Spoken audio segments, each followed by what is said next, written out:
Pronto. Gente, então bom, antes da gente começar, retomar, na verdade, né, nossa discussão da semana passada, eu quero só dar um informe, não sei se todo mundo já viu, é, sobre algumas coisas que eu postei lá no AVA, né, orientação de C2 e um novo cronograma, na verdade um cronograma aí para o restante da nossa disciplina, né, até a finalização. Então agora a gente já tem como se organizar um pouco melhor, inclusive para avaliação de C3, né, a gente já tem uma nota prevista para essa avaliação também, nota prevista para finalização do semestre, prova substitutiva, prova final. Então, quem ainda não viu, dá uma olhadinha lá para conseguir se organizar melhor também, tá? Com relação a C2, se tiverem alguma dúvida, agora é o momento. A C3 vai ser trabalho também. Sim, a C3 vai ser trabalho também, vai ser a conclusão do projeto, né? Então, vocês já fizeram lá na C1 a introdução, agora na C2 o referencial teórico, na C3 método e cronograma. Como a gente já tem, C2 é só referencial teórico. Só não, porque é a maior parte, né, do projeto. Como a gente já tem essa perspectiva, né, de data para C3, então eu também já vou postar, vou tentar postar até amanhã, né, até o final dessa semana, as orientações para C3. Mas não precisa desesperar, tá? Vamos fazendo C2 com calma, mas já vou deixar lá as orientações para os grupos que já quiserem, então, finalizar o projeto, né? Já pensar em método e pensar também em cronograma. Até porque a distância, né, entre C2 e C3, ela vai ser relativamente curta. A nossa C2 está aí com prazo máximo para 18 de junho, que é uma quinta-feira, né? Nossa C3 tá com prazo para 2 de julho, eu acho. São 2 semanas. A gente precisa fechar as disciplinas nessa semana aqui do dia 2, né? Porque depois a gente tem uma semana aí de prova substitutiva e a outra já é de prova final. Então, ideal, né, para não deixar acumular, apesar de 2 semanas ser tempo suficiente para pensar método e cronograma, mas os grupos que já quiserem adiantar esse processo, já vou colocar as orientações para que vocês possam fazer direitinho. Beleza? Thaís, Oi. sobre o referencial teórico. Na primeira etapa que a gente fez, tinha uma parte do texto que era umas citações de uma teoria da Butler, por exemplo. Uhum, A gente acabou tirando ela porque não cabia ali naquela situação. uhum. Agora, nessa parte do referencial teórico, a gente pode usar, mas aí a gente vai ter que revisar lá na frente ou não? Como assim, revisar lá na frente? Inserir alguma coisa dessa parte do referencial teórico naquela primeira etapa do trabalho que a gente fez. Precisa citar lá ou não no Não, projeto? não, não. Aquilo que entra no referencial teórico não precisa ter aparecido antes, né?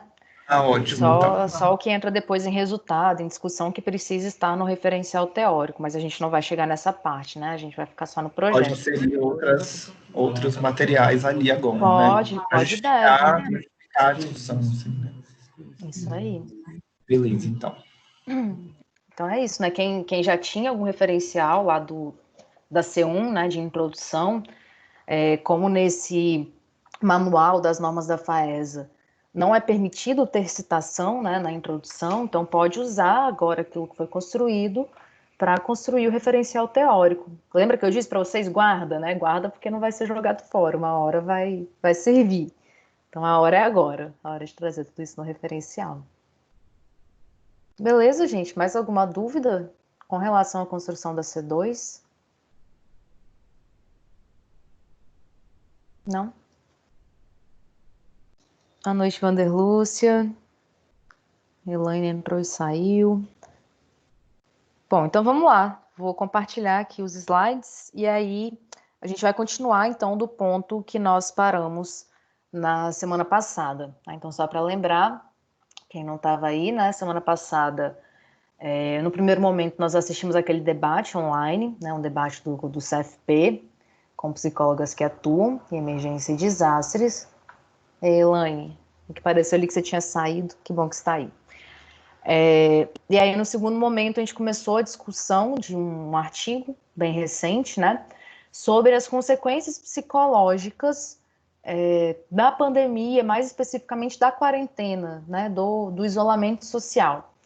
E aí falamos sobre alguns grupos separadamente, né, como que cada um como cada um sente, né, as consequências. E aí paramos aqui numa parte que falava sobre consequências futuras, o que que a gente pode encontrar daqui a algum tempo, mesmo depois do fim da pandemia. Vou compartilhar aqui então, e daí a gente continua desse ponto.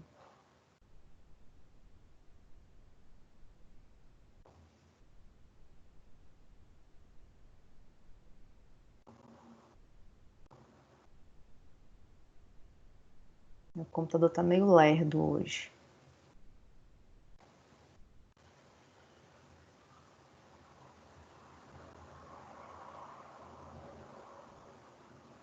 Pronto, apareceu aí para vocês?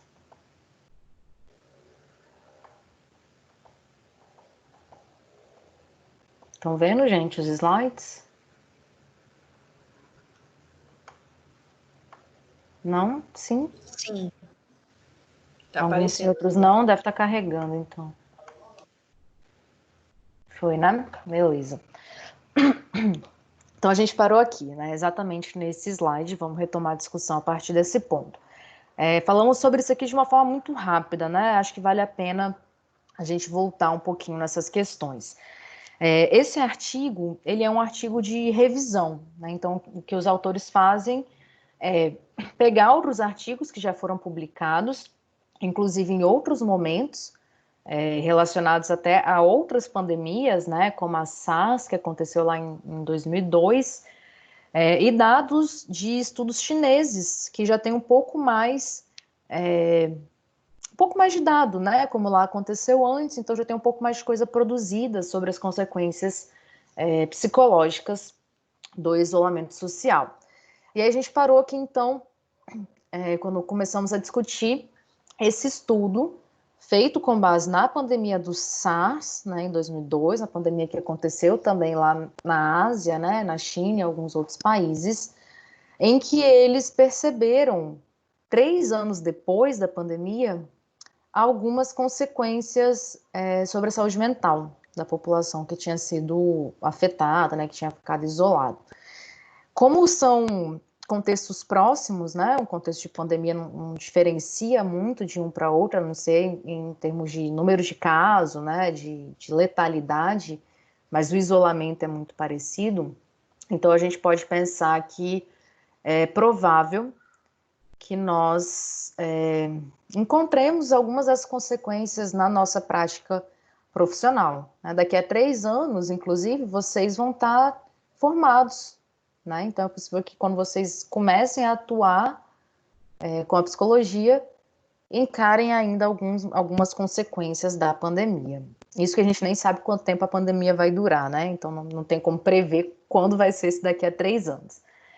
Enfim, coisas então que eles perceberam, que o efeito de estar em quarentena foi considerado um fator de predisposição para sintomas de estresse pós-traumático, mesmo 3 anos após o surto da pandemia, né?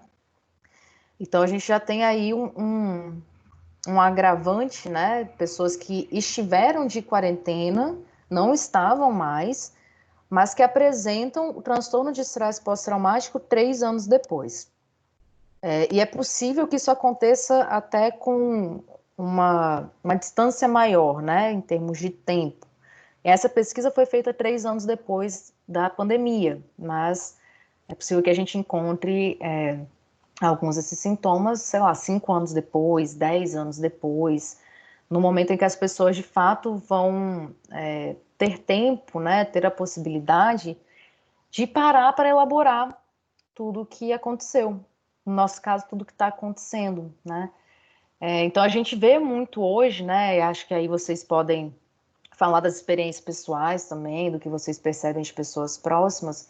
Pelo menos eu tenho visto muito que a reação da maioria das pessoas tem sido engolir, digamos assim, né? Engolir tudo isso que está acontecendo, se afastar das notícias, ou seja, se alienar um pouco, né, com relação ao contexto mundial, nacional, estadual, para continuar vivendo, para continuar dando conta de trabalhar, de estudar, né, seguindo o ritmo aí da vida, conseguindo ser produtivo. Então, quando a gente faz isso, eu sempre gosto de usar o exemplo do luto, né, da elaboração do luto para pensar essas questões. Quando a gente faz isso, passa por cima das coisas, em algum momento elas voltam. Né? Tudo aquilo que a gente passa por cima, que não foi elaborado, vai aparecer em algum momento lá na frente, não sabemos quando nem como. Né? Pode aparecer, inclusive, em somatizações, né? Em dores físicas, até extremas, assim, cegueira, paralisia, né? Tem algumas somatizações bem complicadas, né? Da gente lidar. Então, a gente está vendo isso hoje, né? O tanto que nós estamos passando, me incluo aí, inclusive, né? Tenho me afastado das notícias para preparar a aula, para pensar aqui em como manter essa rotina, mas a gente sabe que em algum momento nós vamos precisar parar para avaliar essa situação.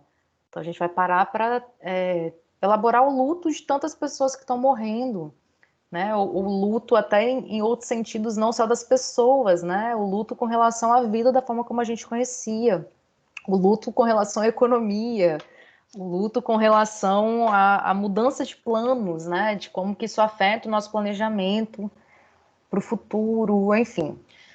Muitas coisas que ainda podem surgir aí nesse contexto. Uma delas, então, é o estresse pós-traumático. Então, algum tempo depois, as pessoas apresentando estresse pós-traumático, que pode trazer também uma série de consequências graves no cotidiano, né, dessas pessoas. Então, o estresse pós-traumático é algo que pode impedir a pessoa de sair de casa, por exemplo, impedir a pessoa de conseguir trabalhar. Boa noite, Jamile. Impedir as pessoas de conseguir estar em um ambiente com outras pessoas. Né? Cada um aí vai apresentar, né, um estresse com relação a algo específico, mas é uma questão bem grave, né? Outra coisa que eles encontraram nesses estudos foram sintomas de depressão na população sob quarentena, sendo que 9% eram sintomas de depressão grave. Depressão grave seria o pior tipo de depressão, né? Digamos assim. Aquele em que, de fato, a gente tem muito mais ideação suicida, né, tentativas de suicídio, dentre outras coisas. 9%, né, 9% de uma população sob quarentena é muita gente, né, quase 10%. Então, se a gente pega aí os índices, né, de isolamento, vamos colocar assim, dizem que aqui no estado, né, ele está por volta de quase 50%. Em Vitória a gente tem o quê? 1 milhão e pouco, na Grande Vitória, 1 milhão e pouco de habitantes, né? Então vamos botar aí que 50% seria 500 mil pessoas.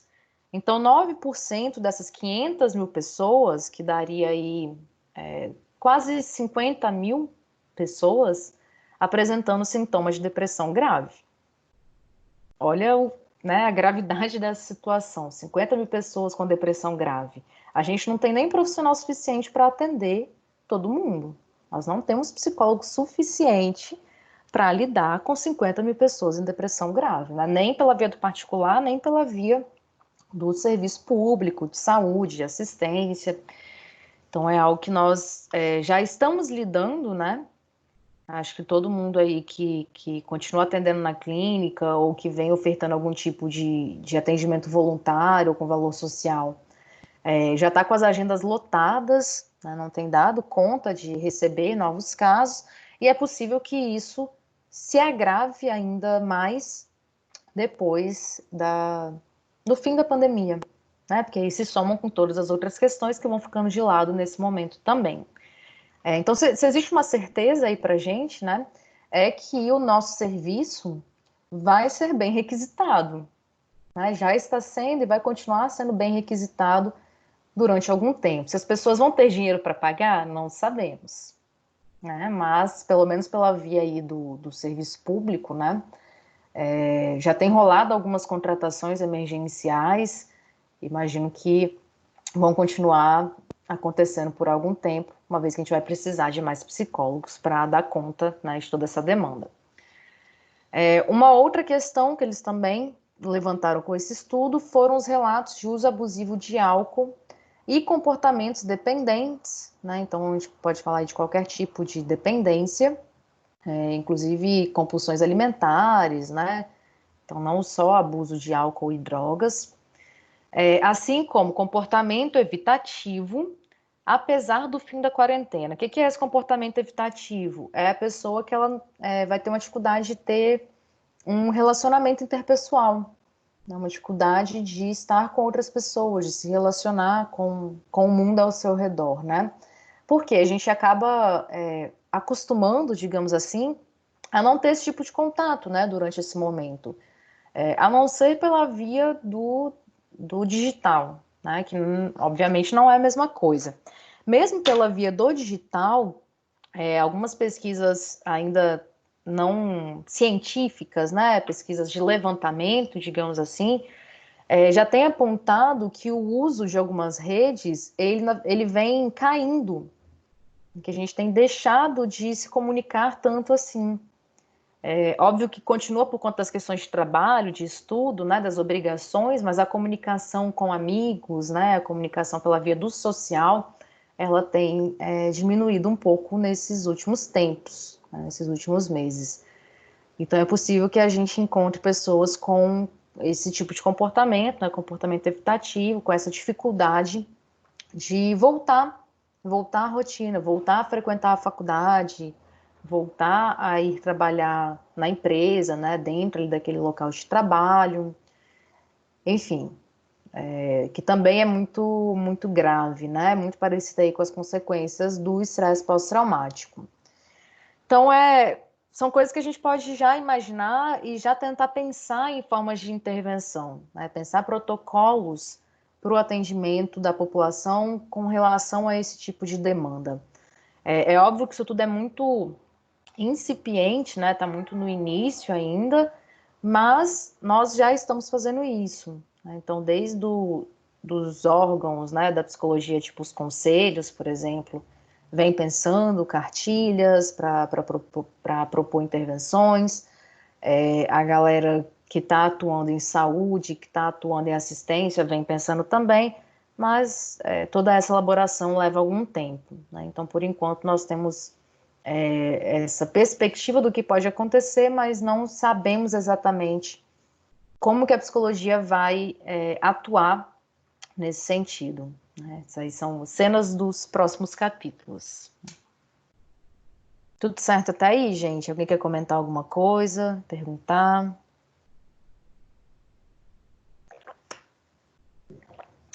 Beleza. Dei um oizinho aí de vez em quando, só para eu não ficar falando sozinha. Laís, e o que eu senti Oi. falta foi dos dados sobre violência, né, contra a mulher, sobre essa questão da violência doméstica, que também aumentou muito com o isolamento, né, Sim, devido a sim. tudo isso. Infelizmente, A gente tem alguns dados, né? Poucos dados, até porque a subnotificação é uma triste realidade, né? Então, mesmo aquilo que a gente tem de dado, nós sabemos que na verdade, os casos são mais, né? São maiores. Então, a gente tem alguns dados, sim, temos alguns canais também de atendimento, né? Às mulheres vítimas de violência. Mas, de fato, assim, algo tão concreto, né, a nível nacional, de fato, nós ainda não temos. Mas eu acredito que isso vai existir também, viu, Sâmia? O que a gente tem são iniciativas mais locais, né, mais regionais. Então, tem a estimativa de Vitória, né, das cidades e tal. Mas juntar isso tudo não é tão difícil assim, né? Depende da boa vontade do governo ou de alguma ONG que vai fazer isso enquanto um projeto, né? Mas eu imagino que a gente vai ter sim esses dados daqui a um tempo. Raquel tá falando que achou interessante o comportamento evitativo. Quer falar sobre isso, Raquel? Comenta aí com a gente. Carol tá falando que tem uma pergunta meio besta que não tem muito a ver. Parar de ter apetite, não comer durante a quarentena também é considerado como compulsão? Ou compulsão é só quando é em excesso? Carol, compulsão só quando é em excesso. Mas parar de ter apetite, parar de comer, pode ser um transtorno alimentar. Então, a compulsão, ela é também um transtorno alimentar, né? Mas a gente tem outros aí, anorexia, bulimia. Então, pode sim ser um transtorno. Não é besta não, viu? Não existe isso de pergunta besta, não. Raquel tá falando que não entendeu muito porque isso acontece, mas percebe que algumas pessoas da família, por exemplo, não têm conversado mais. É, eu acho que é assim, vamos pensar no contexto, né? Trazendo para dentro do contexto. Algumas pessoas, elas têm mais dificuldade, né, de ter esse contato social. Mas, desde o momento do nosso nascimento, nós somos inseridos dentro de uma sociedade que valoriza o contato, né? E que em alguns sentidos até obriga esse contato, né? Então as crianças têm que ir para a escola, por exemplo, e lá elas vão ter contato com um monte de gente. Então nós vamos acostumando com, né, lidar com pessoas, estar em lugar com outras pessoas. Mas isso não é tão fácil para algumas pessoas. Então você imagina assim, 20 anos, né, acostumando com isso, e aí de repente essa pessoa não é mais obrigada a ter contato com ninguém. Depois, para retomar, né, esse contato, é possível que se encontre alguma dificuldade. Já para outras pessoas que não têm dificuldade com contato, pelo contrário, né, que gostam muito de ter contato com outras pessoas, é o contrário, né? As pessoas estão doidas para voltar à convivência, para abraçar todo mundo, para sair, ver gente. Então a gente tem aí dois grupos, né? Dois tipos de pessoas nessa situação. A gente estava discutindo na semana passada o quanto que essa situação de pandemia ela agrava algumas questões, né? Ela pode gerar algumas, mas na maioria das vezes ela agrava alguma coisa que já existia antes. Então, pessoas que talvez estavam aí com sintomas de depressão leve podem passar a apresentar sintomas de depressão grave, né? Pessoas que estavam lidando ali com uma ansiedade cotidiana, né? Podem agora estar lidando com crises de ansiedade, com síndrome do pânico. Então, as coisas acabam evoluindo, né, no sentido da gravidade durante esse processo. Beleza? Respondido. Por outro lado também, né, gente, só para a gente não falar de consequências negativas, por outro lado, que eu tenho percebido, pelo menos da minha prática na clínica, esse também é um momento em que as pessoas têm parado para repensar, né, para reelaborar a vida em alguns sentidos. Então, algumas questões que antes ficavam guardadas, né, porque correria do dia a dia e passava por cima, agora tem surgido. Então, é um momento também bem propício, né, para quem não está nesse sofrimento, né, para quem não desenvolveu nenhum tipo de transtorno, é um momento propício para trabalhar outras questões dentro da terapia, né, dentro dos atendimentos psicológicos. Então, eu tenho alguns pacientes que eu já acompanho há mais tempo, né? Que coisas que eles nunca tinham trazido para terapia, eles estão trazendo agora. Nunca tinham percebido, né? Não lembravam. E aí agora, como a gente tem, teoricamente, né? A gente tem mais tempo para pensar, para planejar, para rever, né? Alguns pontos. Ou a gente está mais tempo em convivência com a família, por exemplo, e aí algumas coisas surgem, né? Que antes estavam ali guardadinhas. Então, vão emergindo aí alguns temas que, para nós, né, enquanto psicólogos, são super importantes de serem trabalhados em terapia. Então, tem um ponto positivo, se é que a gente pode dizer, né, que existe alguma coisa positiva nisso. É um ponto menos negativo, digamos assim, das pessoas que conseguem lidar, né, com tudo que está acontecendo e que vêm reelaborando questões importantes em termos de bem-estar, de saúde mental. Beleza? Wanderlust está dizendo que é verdade, né? Está concordando. Bom, então, para cada um dos grupos, né, os grupos que nós discutimos semana passada, profissionais de saúde, idosos, pessoas infectadas ou população de uma forma geral, para cada um desses grupos, como eles apresentam sintomas diferentes, nós temos também protocolos que são diferentes, né? Pensados para ir ao encontro desses sintomas. Na maioria das vezes, numa situação de emergência e desastre, né, que é o tema que nós estamos discutindo, esses atendimentos, eles precisam ser breves, eles precisam ser rápidos, né? A gente não tem tempo para fazer uma terapia, por exemplo, que é algo que a gente nem consegue colocar um limite ali, né, de tempo. Então, o que a gente costuma fazer nesse contexto são as chamadas terapias breves. Não sei se vocês já discutiram sobre isso em algum outro momento. O Daniel está falando que a UFES divulgou um artigo sobre o aumento da violência doméstica. Aí, Sâmia, deve ter alguns dados aí. Já ouviram falar de terapia breve? Não? Bom, basicamente, um tipo de terapia, na maioria das vezes, baseada na TCC, né, na terapia cognitivo-comportamental, mas outras vezes baseadas na ACP, né, abordagem centrada na pessoa, né, breve focal, isso, terapia breve ou breve focal, dessas que tem 10 sessões, 15, 20 sessões, que é definido, né, que a gente tem um tempo para começar e terminar. Então, é desse tipo de protocolo de atendimento que a gente costuma utilizar num contexto de emergência e desastres, né? São tratamentos mais breves, até porque nós não sabemos, em alguma situação, até quando as pessoas vão ficar ali, né? No outro texto que a gente vai discutir, se der tempo na aula de hoje também, é um relato de intervenção após um alagamento numa cidade. E aí as pessoas que foram atendidas, elas estavam abrigadas em um ginásio. Ou seja, num contexto como esse, nós não sabemos quanto tempo as pessoas vão ficar ali, né? Quando que elas vão voltar para casa ou vão para algum outro lugar.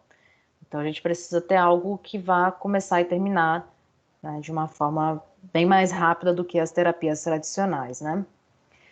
Então, pensando aqui no contexto de Covid, né, isso também cabe. A gente tem demandas muito urgentes e às vezes pouco tempo, né, para trabalhar. Então, protocolos breves de atendimento e que são focados na demanda ou queixa, ou seja, para tratar aquilo, né, aquele ponto definido. Não é para tratar a relação com os pais, por exemplo, né, é para tratar a ansiedade decorrente da pandemia, por exemplo. Inclusive, a maioria dos psicólogos, né, que tem disponibilizado atendimento voluntário nesse momento é especificamente para tratar questões decorrentes da pandemia, decorrentes do isolamento social, né? Não é para fazer terapia. Então, é pensando num contexto de terapia breve. Eita. Pensando num contexto de terapia breve, não é alguém que vai fazer terapia ali, né, até ter alta. Então, aqui a gente está falando sobre isso, né? Porque a gente pensa nessa necessidade de procedimentos que sejam mais eficazes, né, os mais eficazes possíveis, de contenção ou remissão de sintomas e das inabilidades para o enfrentamento de estressores. Então, vamos colocar aí que são duas frentes de atuação, né? Uma que vai ser, então, fazer a contenção dos sintomas ou a remissão, que seria o fim dos sintomas, né? E um outro que é de ensinar, de alguma forma, né, os pacientes a lidarem com esse enfrentamento das situações ou dos fatores estressores. Então, para que as pessoas possam se estressar menos, né, digamos assim. Lidar com o mal-estar que toda essa situação traz. E aí o que os autores desse artigo apontam é que a TCC, né, a terapia cognitivo-comportamental, tem sido a estratégia clínica mais recomendada para atingir esses objetivos, né? Então, a TCC que tem essa abordagem mais breve, né, voltada ali para aquela demanda mais objetiva, tem sido bastante utilizada e tem trazido bons resultados nesse contexto. O que não quer dizer que a gente não pode atuar com base em outras abordagens também, né? É só entendendo que, assim, as características de cada uma, né? Umas vão acabar sendo mais eficazes nesse contexto e outras vão ser mais eficazes em outro contexto. Então, eles dizem que existem evidências de que essas intervenções baseadas na TCC, inclusive online ou por telefone, que é o que a gente tem feito majoritariamente agora, né? Podem contribuir na compreensão do processo de proliferação de doenças dessa magnitude de exposição e suas repercussões na saúde e no comportamento pessoal dos familiares. Então, acho que dá para entender qual é a ideia, né? É uma ideia assim, de orientação psicológica, é uma ideia de psicoeducação, o termo que a gente usa, da gente poder passar essas informações para as pessoas para que elas tenham formas melhores de lidar com as situações. Então, nessas situações, né, os pacientes familiares tendem a superestimar os riscos, né, algo que nós também vivenciamos, né? O que é superestimar os riscos? É entrar em desespero, é achar que todo mundo vai morrer, né?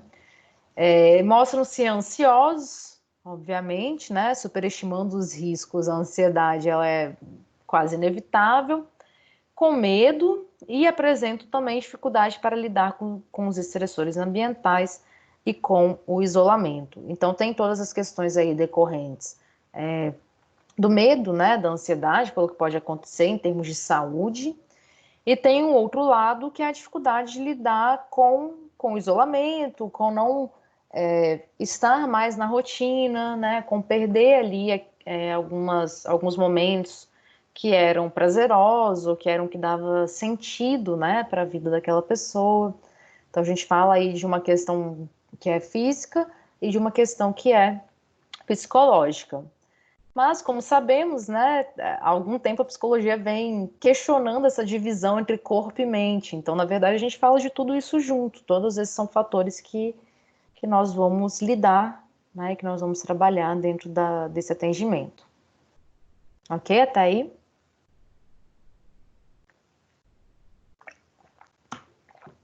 Boa noite, Aline. Vocês estão tão quietinhos hoje, gente.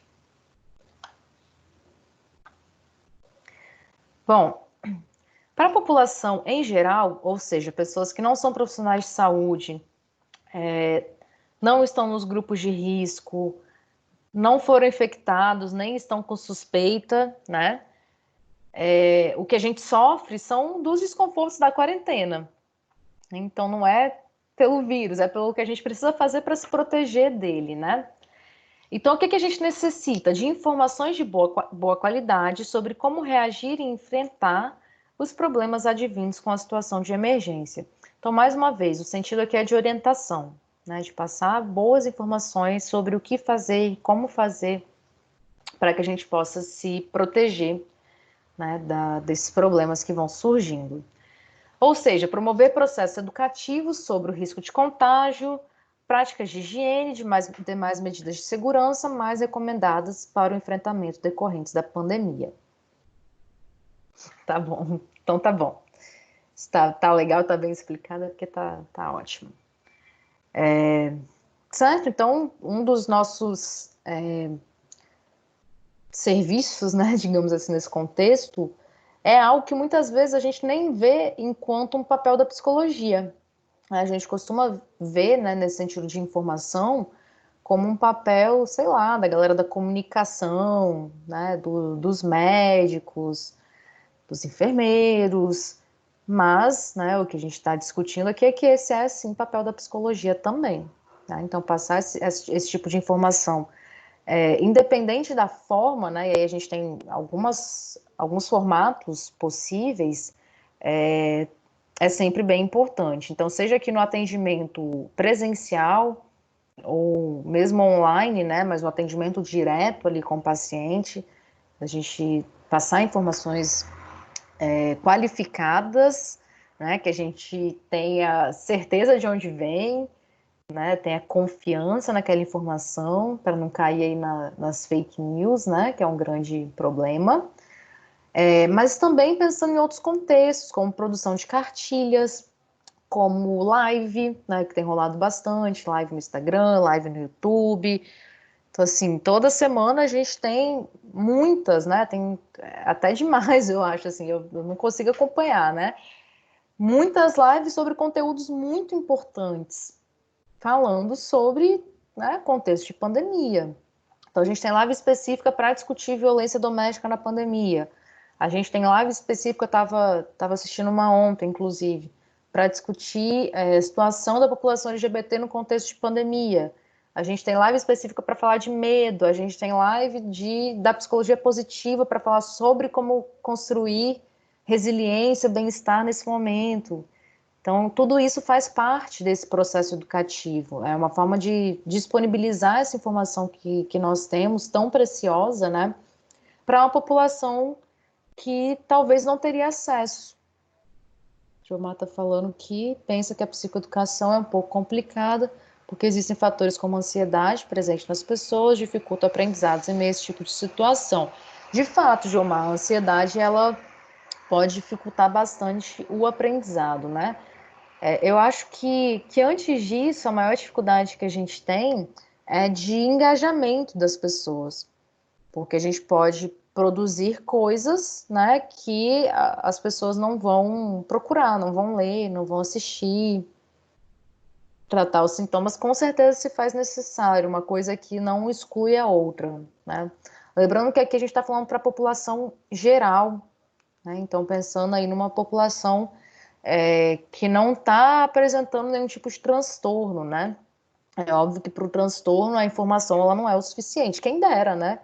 Você falar para a pessoa e falar assim, ó, você está em depressão por conta disso, disso, disso e pronto, acabou a depressão, né? Quem dera fosse assim. Laís, Oi. eu queria fazer um comentário. Essa semana, já se iniciou a semana aqui no meu condomínio, com uma pessoa que tem esquizofrenia. Ele entrou em surto. E aí, essa pessoa ficou totalmente desassistida com relação. Tentamos ligar muitas pessoas, não só eu, como vizinhos, para serviços de assistência à saúde mental, né, para pessoas Uhum. em surto, e não tivemos sucesso. Então, foi a polícia que veio para conter ele, que ele ficou querendo bater nas pessoas, Uhum. ficou quebrando tudo aqui no prédio, no condomínio. E assim, esse tipo de coisa que está acontecendo, esse tipo de comportamento que está sendo ocasionado devido ao isolamento social, tá geral. Para as pessoas que têm Uhum. algum tipo de transtorno, tipo, amplificou muito. Eu tiro para o Uhum. meu filho, que é só uma criança, ele entrou em crise devido ao isolamento social. Esse vizinho aqui, que tem já um transtorno. Então, todas as pessoas, na sua grande maioria, foram afetadas de forma muito intensa. Então, assim, Uhum. as informações são muito escassas com relação ao que fazer quando uma pessoa dessa Uhum. entra em surto.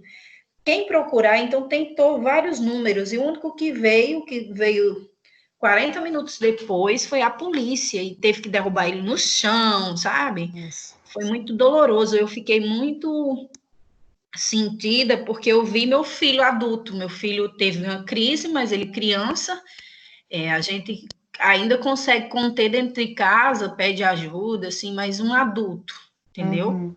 Então, assim, Uhum. eu fiquei muito horrorizada, como na realidade e realmente na prática, esses serviços não funcionam. Estão Uhum. totalmente desassistidas, principalmente com relação à pandemia, porque tudo agora a desculpa é pandemia. Porque não tem consulta, porque não está distribuindo medicamento, porque não está fazendo cadastro novo, tudo por causa da pandemia. Uhum. Eu acho que aí a gente tem um outro fator também, né, Sâmia, que é o quanto que, às vezes, os sintomas que falam de questões psicológicas, eles são vistos enquanto menos urgentes, menos importantes do que sintomas físicos, por exemplo. Então, ainda mais nesse contexto, né, em que a gente tem aí como diz, enfim, o sistema de saúde não tem dado conta, né, de atender, o sistema de assistência social está preocupado em garantir alimentação, né, em garantir moradia, então eu acho que isso fica ainda mais aparente, sabe? O quanto que a nossa sociedade como um todo, não só os profissionais de saúde e assistência, costumam dar uma importância menor às questões psicológicas, achar que é mimimi, né? Enfim, que aquela pessoa está fazendo cena, que não é algo sério, né? E aí, quando você fala dessa dificuldade de acesso aos serviços, né, eu penso que, de fato, as coisas estão um pouco mais complicadas nesse contexto de isolamento. Apesar de alguns serviços continuarem funcionando, né? Então, o CAPS, por exemplo, continua funcionando. Não sei se as ambulâncias estão indo prestar esse primeiro atendimento, né? E daí que entra a importância da psicoeducação, né, desses processos educativos, porque às vezes nem nós psicólogos sabemos o que fazer numa situação como essa. É como lidar com uma pessoa esquizofrênica em surto. Imagina a população de uma forma geral. Então, a falta de informação pode ser muito prejudicial nesse contexto, né? Algumas coisas a gente consegue sim repassar para a população, pelo menos para que essa população possa prestar esses primeiros socorros, né? Tente ajudar ali as pessoas que estão mais próximas. Quer comentar mais alguma coisa? Não? Então, bom. Então, vamos embora. Passar aqui, então. Já discutimos isso.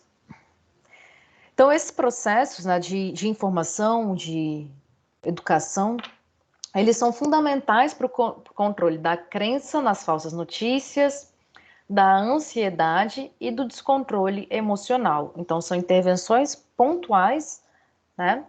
Ou são informações que nós passamos para dizer às pessoas, olha, o que fazer se você tiver uma crise de ansiedade? Quais são as coisas que você pode fazer em casa, sozinho, sem procurar, sem precisar procurar o serviço, né? Uma vez que nem sempre o serviço vai estar disponível. Então, é que a gente use o nosso conhecimento, né? Para poder passar para a população de uma forma geral. O que não é algo que acontece muito, né? E vamos falar da realidade, né? Eu acho que existe aí uma proteção, né, ao conhecimento da psicologia, que passa por uma proteção da profissão, né? Então tem coisas que nós sabemos e que a gente não quer que as outras pessoas saibam, porque existe esse medo de que se as outras pessoas souberem, elas não vão precisar mais dos nossos serviços, elas vão fazer isso, né, no nosso lugar. Então a gente não costuma dizer qual é o ponto, né? Tem uma expressão para isso que me fugiu agora. Enfim, aquele toque, né? Sabe, receita, assim, receita de vó. Ela te fala tudo, mas tem um ingrediente aí que ela não fala, porque é o segredo dela. Então eu sinto que às vezes na psicologia a gente faz algo parecido. A gente não quer dizer ali qual é o ponto, como fazer, numa forma de proteger, né, a nossa profissão. E aí isso nesse contexto é super negativo, porque nós não vamos dar conta de atender, né? Não estamos ali não estamos ali naquele momento, ou não vamos dar conta de atender essa pessoa pela via do online. Então a gente precisa repassar, né, algumas informações numa linguagem acessível, que é outra coisa que nós temos dificuldade. A gente usa um monte de jargão, né? Um monte de termo que as pessoas não entendem o que é, ou que entendem de um jeito errado, né? Quantas vezes eu já escutei as pessoas falarem de subconsciente, por exemplo, né? Subconsciente é um negócio que nem existe dentro da psicologia. Mas eu escuto dos pacientes falando mesmo, acho que isso ficou guardado de alguma forma no meu subconsciente. Então, né, alguns termos aí que no senso comum significam outras coisas, né? Então, nos cabe também esse papel, né? A nós, enquanto profissionais, né, enquanto indivíduo, mas a nós, quando eu digo nós, eu estou incluindo aí Conselho Federal de Psicologia, Conselho Regional de Psicologia, sindicatos, né, órgãos da psicologia que podem fazer esse tipo de divulgação, né, de educação. Então, por conta disso tudo, né, é importante que a gente possa promover programas de psicoeducação ao longo e após o período da quarentena, ou seja, ele não se finaliza, né, esse processo não se finaliza com o final da pandemia, com o objetivo de mitigar, né, diminuir os impactos psicológicos do isolamento e confinamentos infligidos, sob pena de se instalar estigmas sociais. Não sei se a gente chegou a entrar nesse ponto na semana passada, acho que muito por cima, né? Então a gente pode voltar aqui também um pouquinho. Enfim, pena de se instalar estigmas sociais, processo de rejeição e de afastamento das pessoas entre si, do convívio nas comunidades.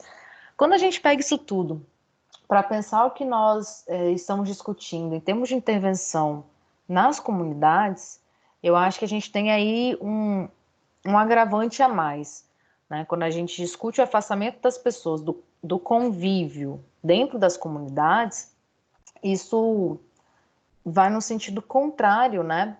Daquilo que a gente vem discutindo, da importância desse convívio na comunidade, da participação social, do quanto que isso é importante para a resiliência, né? A gente discutiu na semana retrasada, do tanto que isso é importante para o processo de conscientização daquela comunidade, para a união de forças. Então, quando as pessoas estão isoladas, obrigatoriamente isoladas, a gente tem aí um desafio maior ainda, né?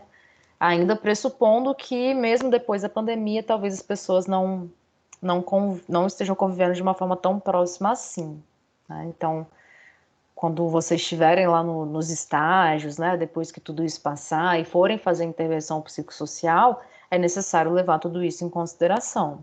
Talvez a gente precise pensar aí em novas formas, né, de trabalhar em comunidade, mesmo que as pessoas talvez não estejam nesse convívio pessoal, né, físico ali. Alguém quer falar? Estou ouvindo um microfone aberto aí. Não? Bom, e aí voltando nessa questão do estigma, né, estigma e exclusão, né, estigma e processo de rejeição, é uma outra questão que a gente vai lidar, né, acho que já estamos lidando, mas vamos lidar ainda, talvez até por um período maior.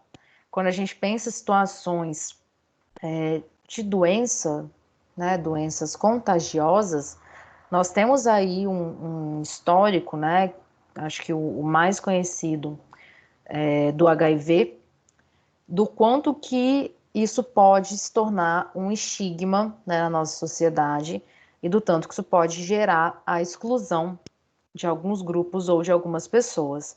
Então, o que nós vemos hoje são pessoas com medo, com vergonha de falar que foram infectadas, né, pessoas que escondem o diagnóstico. Isso não é à toa, né? Existe um medo aí de ser estigmatizado, de ser excluído, de ser culpabilizado caso outras pessoas também venham a se infectar, né? Eu lembro que aqui no prédio, né, onde eu moro, o máximo que eu faço é descer o elevador, né? Tipo, pegar a comida, jogar o lixo fora. E aí no elevador tinha um tempo atrás, umas 2 semanas atrás, tinha um cartazinho assim, falando que tinha um caso confirmado aqui no prédio. Só que não dizia quem era essa pessoa, né? Então você não sabe qual andar mora, em qual apartamento mora, enfim, qual é a profissão dessa pessoa. Por quê? Para não estigmatizar, né? Então existe aí toda uma proteção, né, com relação ao diagnóstico, pessoas que não querem divulgar os diagnósticos, né? Sabemos de quem estou falando, outras que divulgam um diagnóstico falso, enfim, acho que aqui no estado a gente tem aí um bom exemplo, né, que é o governador divulgando o diagnóstico, então a transparência nesse contexto que é bem importante, mas o estigma ele é real, tá? Então ele é real agora e ele pode continuar acontecendo mesmo depois. Então imagina assim, você perdeu um parente, perdeu uma pessoa querida por conta do coronavírus.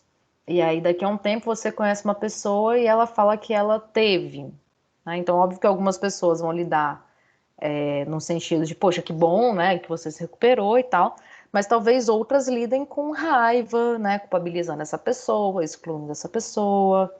Então, é um outro processo aí de preconceito, né, de discriminação que nós vamos ser chamados a lidar também.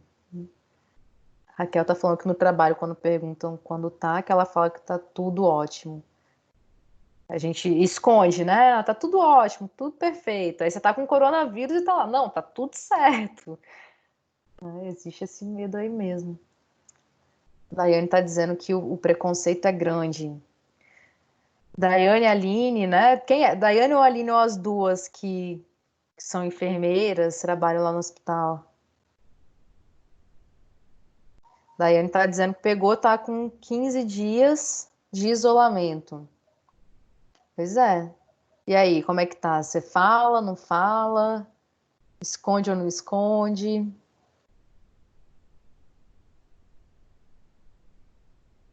Raquel tá dizendo que por mais que a empresa fale que tá preocupada, se a gente mostra a nossa fragilidade, se volta contra nós. Então, Daiane falou para todo mundo, sem medo do estigma. É isso aí, eu acho que tem todo esse lado, né? De se mostrar enquanto alguém que, caso de fato se recupere, né? De sobrevivente mesmo. Que bom que você está melhor, Daiane. Que bom, que bom. Não sabia. O que eu tenho achado curioso é que nas aulas dessa semana, eu estou discutindo esse tema com a turma da manhã também, né? E na de bioestatística, mesmo que não discuta diretamente, foi a primeira semana em que, em todas as aulas, teve algum relato de alguém ou que pegou, ou que está infectado, ou que teve algum parente infectado, pessoas muito próximas. Então parece que está chegando mais perto, né? Cada vez mais perto. Daiane falou que o esposo foi preconceituoso. Mirella já está no 5º dia de isolamento. Tá com suspeita, Mirella?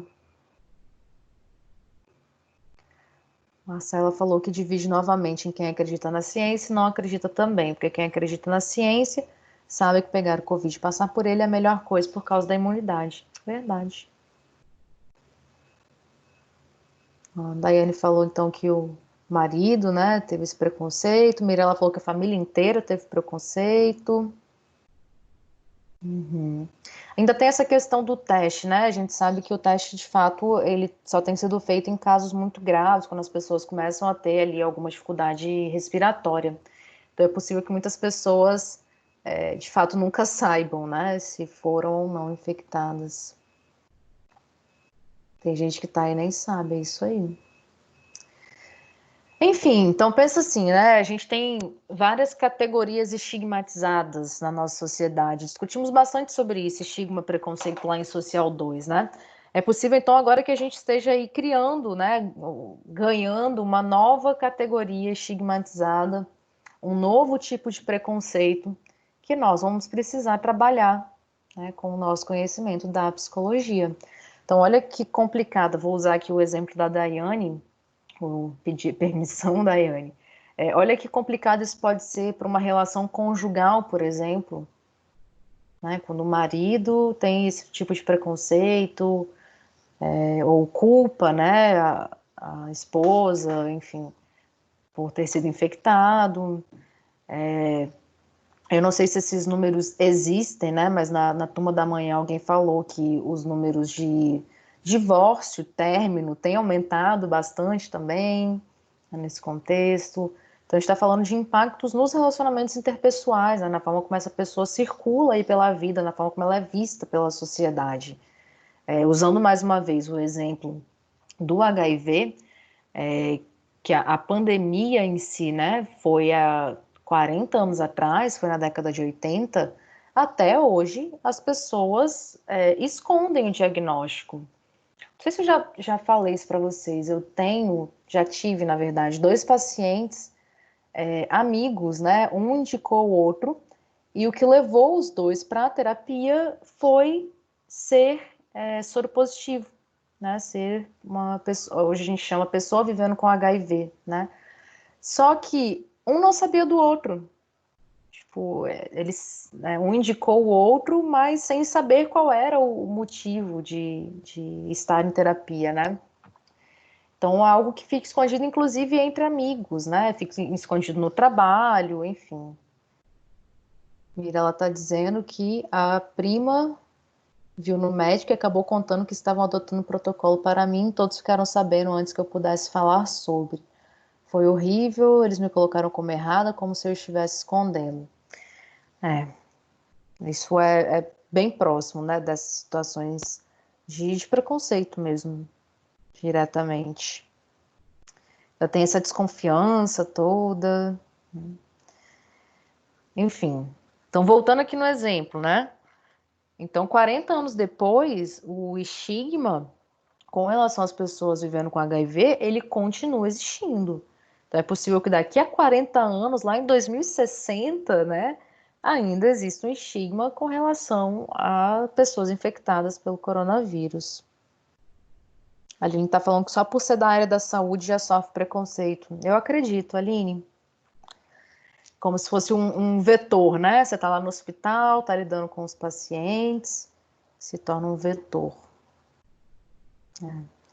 Eu sei que aqui no prédio, né, depois dessa informação aí que tinha uma pessoa infectada, mesmo sem saber quem era, as pessoas começaram a querer expulsar, assim, querer que essa pessoa saísse do prédio.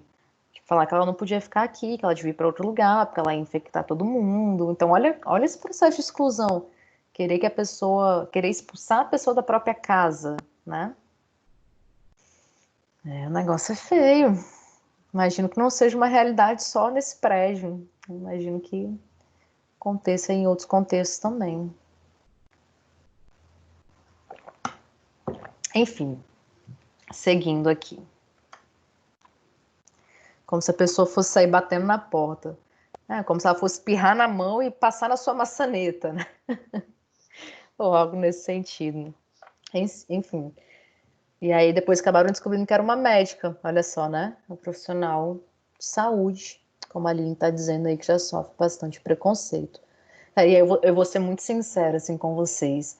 Um dia eu fui jogar o lixo fora e aí tem uma orientação para que não subam pessoas diferentes dentro do mesmo elevador, né? Que moram em apartamentos diferentes. E aí eu fui jogar o lixo fora, o elevador demorou pra caramba, quando chegou tinha uma pessoa dentro. Aí eu falei, não, pode ir, eu vou no próximo. Ela falou, não, pode entrar. Aí eu entrei. Aí falou, né, tá muito tempo em casa, tal. Ela falou, eu não tô não, eu tenho saído para trabalhar, porque eu sou médica. Cara, eu sendo muito sincera, eu fiquei preocupada naquele momento. Falei, putz, tô no elevador com a médica, cara. Né? Ela tá lá no hospital o tempo inteiro. Não sei nem, né, se foi ela de fato que testou positivo depois. Mas já era todo esse estigma mesmo, né? De ser vetor de transmissão. Fora que o egoísmo está grande por EPI. Ainda tem isso, né? Ainda tem o limite do EPI, a falta dos equipamentos de proteção. Não é à toa que os profissionais de saúde são vistos enquanto um grupo específico, né? Para a gente pensar alguns protocolos de intervenção. Porque as consequências psicológicas, físicas, sociais, elas recaem de uma outra forma de fato. Já passei aqui o slide, né? Voltando aqui então. Então tem aí alguns instrumentos, né, que nós estamos vendo serem mais utilizados nesse processo de psicoeducação. E o mais sugerido, né, é que a gente possa pensar na elaboração de um checklist, né, aquelas listinhas em que a gente vai dando um checkzinho lá, né, com todos os passos importantes para a prevenção da transmissão a ser fornecido a toda a população sujeita ao contágio, para que ela possa consultar e ter a certeza de que está fazendo o necessário para evitar o contágio. Então, seria uma forma de fazer essa psicoeducação, né, ter ali como se fosse um formulário, né, falando tudo que a pessoa precisa fazer, e ela vai marcando aquilo que ela fez. Tá? Então, quando a gente fala de psicoeducação, é algo nesse sentido. E eles dizem que a percepção positiva acerca dessas medidas de precaução e prevenção à proliferação da doença leva a um efeito positivo nas respostas psicológicas. Ou seja, quando as pessoas veem as medidas de prevenção como ficar em casa, lavar as mãos, usar máscara, né? Quando elas conseguem entender todo esse processo de uma forma positiva, então isso também leva um efeito positivo em termos de respostas psicológicas. É como se a gente tivesse que mostrar para as pessoas, né, a importância de se proteger e como é bom se proteger para que as respostas psicológicas sigam nesse sentido também. Daniel está falando que hoje foi na unidade básica do bairro e que via o cansaço psicológico dos profissionais pela fala e relato do trabalho durante a pandemia. Eu imagino, alguns profissionais estão trabalhando, inclusive, muito mais do que são pagos, né? Fazendo um plantão atrás do outro, trabalhando 15 horas direto, não sendo reconhecido, sofrendo preconceito, não tendo equipamentos de proteção. São muitos fatores. Marcela falou que a irmã está trabalhando com Covid e tem dias que ela chega arrasada e chorando. Ela é profissional de saúde, Marcela? Ou ela está trabalhando estando infectada? Não entendi o contexto. Ah, profissional de saúde, né? Sim. Sumiu o slide, gente? Eu não tirei, não. No meu ele continua aqui. Daniel tá falando que mora em Jardim Camburi. Jardim Camburi é o bairro onde tem o maior número de pessoas infectadas, né? Em Vitória. É o epicentro aqui dentro da cidade. Acho que foi aí no seu então, hein, Jomar? A galera tá falando que não sumiu, não. Pois é, Marcela, tava falando sobre isso com a turma da manhã também, né, nessa semana, e aí alguém comentou que tem uma prima, uma irmã, sei lá, que é médica e que mora em São Paulo. E que aí essa pessoa, com medo, né, desse processo de poder infectar a família e tal, alugou um apartamento para ficar sozinha durante esse momento. Então, olha o impacto que isso tem nas relações interpessoais. A pessoa está lá 3 meses sem ter contato com a família por conta desse medo de ser vetor, né? Laís, e tem Oi. pessoas que, por exemplo, minha tia, ela mora em São Paulo, né? Que tá muita gente contaminada lá. Um amigo dela, um amigo lá dela e do esposo dela, testou positivo para o Covid-19. E aí eles convidaram os meus tios para ir para lá, não tem? Quando Uhum. eles estavam lá jantando, tal, o homem falou que tinha testado positivo. Olha a lógica Nossa, desse mãe. cara. Foi. Tipo, fazendo piada, fazendo graça, falou e minha tia ficou doida. Disse que Imagina. nossa, como é que você faz isso? Você está contaminado e chamar a gente para cá, que coisa mais infantil, não sei o que. Foi uma coisa assim, bem, ela disse que foi bem punk, porque Uhum. causou maior constrangimento, era uma amizade de muito tempo, tal, e tinha Uhum. liberdade para isso e tudo, e o cara quis fazer uma piada, sabe? Tipo assim, Uhum. minimizando. Aí minha tia disse que É, saiu de lá brava com ele. Tinha de criança, fato, é uma atitude muito irresponsável, né? pois é, ele dizendo assim que ele estava super bem, não tinha problema de nada, tinha feito o exame, tinha dado positivo, mas ele não estava sentindo nada, não sei o quê, que ele tinha Uhum. esse jantar já fazia tempo que estava marcado, né? Uhum. E Sim. aí foram para lá, e quando chegou lá o homem disse isso, ela disse que foi embora na mesma hora, ficou doida, tá lá, Correndo, né? Passando álcool no corpo aí foi inteiro. embora, causou o maior desconforto lá, foi um maior moído. Aí ela tá em isolamento, né? Ela, o esposo e o filho, e fizeram o exame para ver se tinha. Uhum. E até agora não apresentaram nenhum sintoma e não receberam ainda o resultado. Uhum. Tem que fazer mesmo, né? Elaine tá falando aqui, ó, que morreu um colega no trabalho e que tá todo mundo com medo, né? O correto, né, Elaine, é que todos vocês fossem testados, que todos vocês ficassem de quarentena, né, durante os 15 dias. Se foi confirmado, né, a morte por Covid, o correto seria isso. Agora, a gente sabe que na prática, né, nem sempre é o que acontece. Então, ainda mais no contexto, se eu não me engano, não sei se você continua ainda, mas você trabalhava no sistema prisional, né? Ou no socioeducativo, não é isso, Elaine? Sim, né? Então, mais complicado ainda, né? Porque você imagina o coronavírus se espalhando dentro de um sistema prisional, em que as pessoas não têm como serem isoladas, né? Onde a gente tem celas lotadas.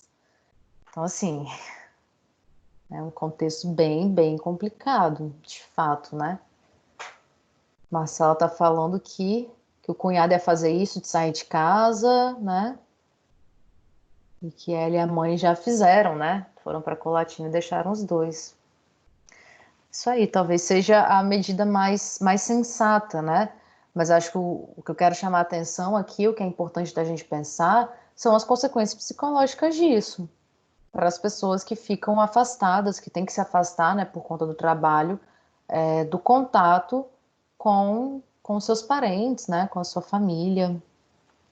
Elaine está falando que não podemos parar, ficamos daquele jeito com medo e apreensivos. Eu imagino, Elaine, imagino mesmo. Enfim, não tem muito que ser feito, né? Infelizmente. Opa, alguém quer falar? E aí eu fico pensando, trazendo aqui o relato da Elaine, né? Olha a necessidade, a demanda que existe aí de todo um grupo, né, dos profissionais desse sistema, de ter algum tipo de atendimento psicológico.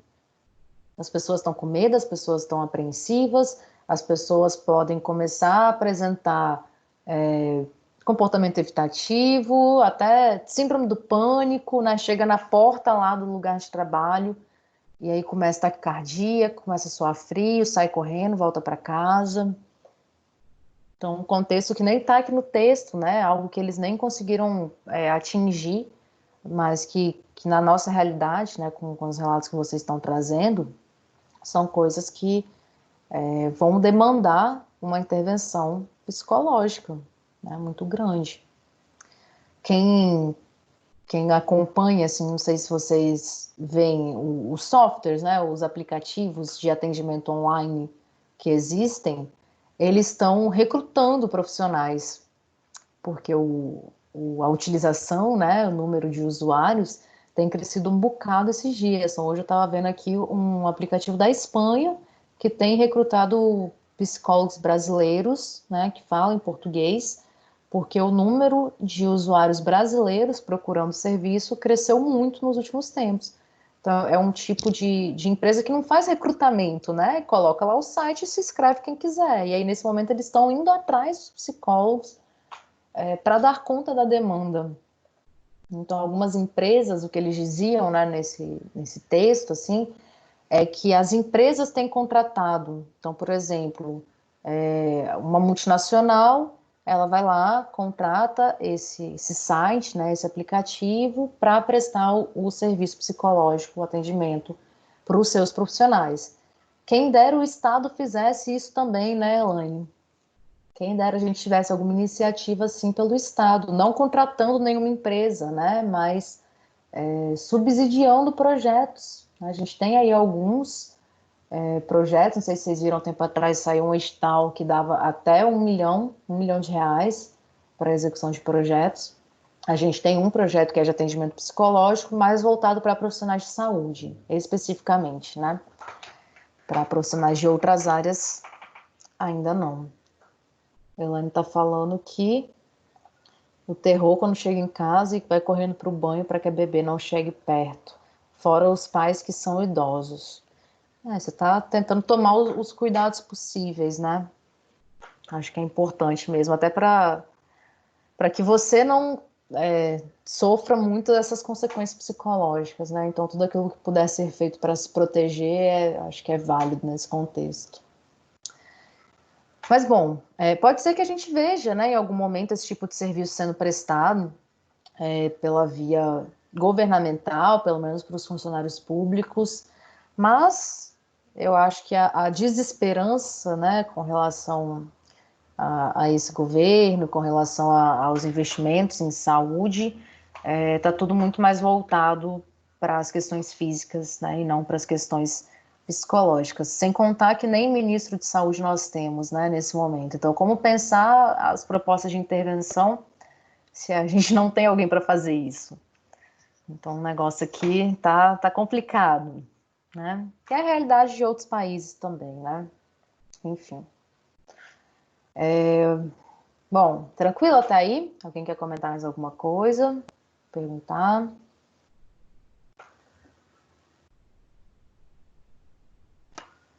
Vamos embora então, hein? Bom, além de protocolos de atendimento em saúde mental, que é uma das coisas que a gente está discutindo, né? De ter ali como se fosse uma cartilha, né? Um passo a passo, assim, por mais que não seja possível pensar em algo que vai se adequar para todo mundo, mas um norte, né? Um direcionamento em termos de saúde mental. Mas, para além disso, né, o texto enfatiza a importância das autoridades, olha só, né, o que a gente estava falando, governo, né, federal, estadual, municipal, oferecerem aplicativos ou canais exclusivos para as atualizações e comunicações sobre as características e os impactos das pandemias, de modo a evitar a disseminação de notícias falsas. Então, a gente precisa aí, né, essa é uma necessidade de que o governo atue no sentido de passar também essas informações para a população, porque algumas nós não temos. Então, o que a gente consegue fazer em termos de psicoeducação é ajudar as pessoas a lidarem, né, com as consequências psicológicas. Mas a gente não sabe dizer quantas pessoas estão infectadas, se tem ou não tem leito nos hospitais, né? Quem precisa fazer isso é o governo, né? Quem tem esse tipo de informação. Então, de alguma forma, a gente depende, né, da transparência do governo nesse sentido. Felizmente aqui no estado nós temos, né, os dados eles têm sido bem divulgados, inclusive os dados de contratação em regime de urgência de funcionários públicos, né?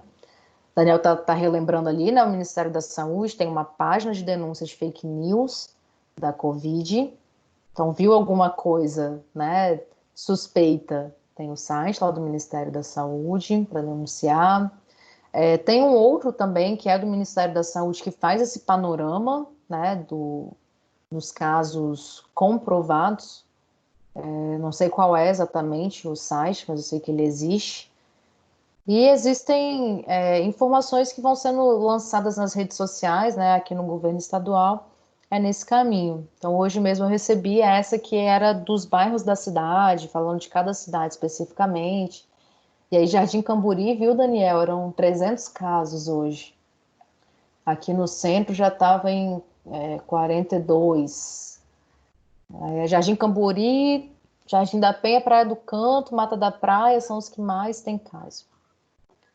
A Aline está falando que a pressão é muito grande. O psicológico dos profissionais da área de saúde está abalado do auxiliar de serviços gerais aos médicos. Todo mundo, né? Todos os profissionais de saúde que estão ali na linha de frente, então, estão com o psicológico abalado. E o pessoal está circulando normal, né? Como se nada estivesse acontecendo. Pois é, eu fico pensando, essa, esse circular normal, né? Pessoas que não estão cumprindo ali com os comportamentos para precaução, não estão cumprindo com isolamento. Isso também pode passar pelo sentido da informação, né? É óbvio que a gente sabe que existe um fator aí complicador, né? De que as pessoas elas leem o que quer, veem o que quer, interpretam da forma que querem, né? Mas existem algumas estratégias de comunicação para passar essas informações de uma forma um pouco mais persuasiva. Então, às vezes, eu acho que é uma lacuna que existe. Não adianta a gente falar, olha, tem que usar isso, tem que fazer tal coisa. Vamos falar de atitudes de novo, né? Vamos voltar lá no conceito de atitude. A informação por si só não é o suficiente. Se a gente não consegue tocar nas pessoas pela via do afeto, então elas vão continuar circulando normalmente, né? Outras, só de ter acesso à informação, já se afetam de alguma forma com aquilo e aí mudam, né, o comportamento. Mas o que a gente tem visto é que muitas não, né? Muitas não têm feito isso. Até porque existe aí toda uma desconfiança, e isso fala do nosso contexto, né, histórico, existe toda uma desconfiança no nosso país com relação às informações.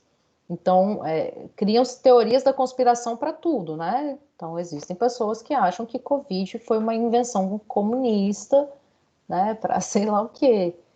E aí desconfiam de tudo que vem de informação, né, depois disso.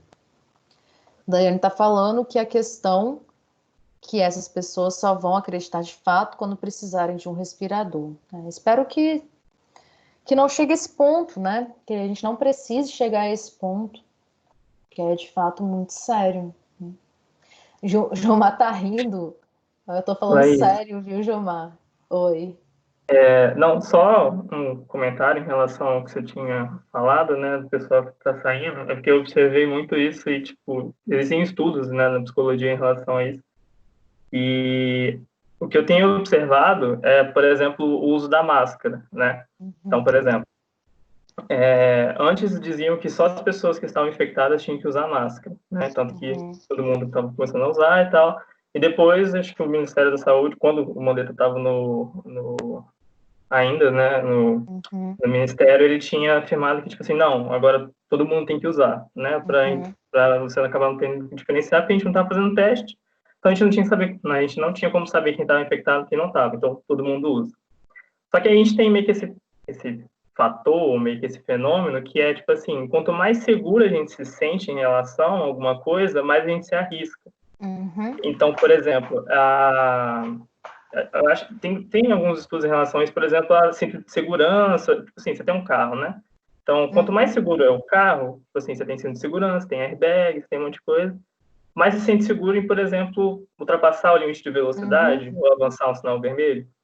Eu vejo que isso é um pouco paralelo ou análogo ao uso da máscara também, porque, por exemplo, quando você usa a máscara, você se sente, ou tem seu álcool em gel ali no bolso, você se sente mais seguro de poder sair, talvez.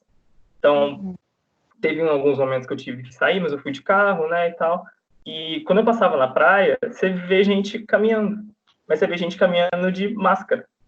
Então, assim, eles se sentem seguros de alguma forma de sair com máscara, que seja, tudo mais, sendo que as máscaras que a gente usa, elas não são 100% eficazes. Vamos lembrar que, tipo assim, tem, né, a Daiane pode dizer isso melhor, tem profissionais de saúde que estão tendo contato direto com infectados, e eles usam, assim, o equipamento mais refinado, e ainda assim eles se infectam. Então, quem impede a gente só de usar máscara de não se infectar, né?